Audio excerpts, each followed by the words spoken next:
This is how to make a paper mask. First, you take a paper towel, and then, as you can see, you fold, and then you fold like that, you fold, and you fold again. So then, you also need 2 rubber bands. As you can see here, I take 1 rubber band, put it here, and then flip this over it. You need a stapler, put it under, and staple.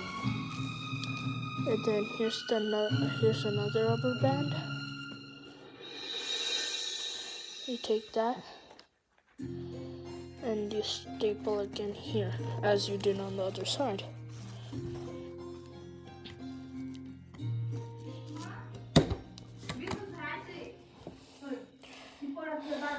And that's actually how you make a mask.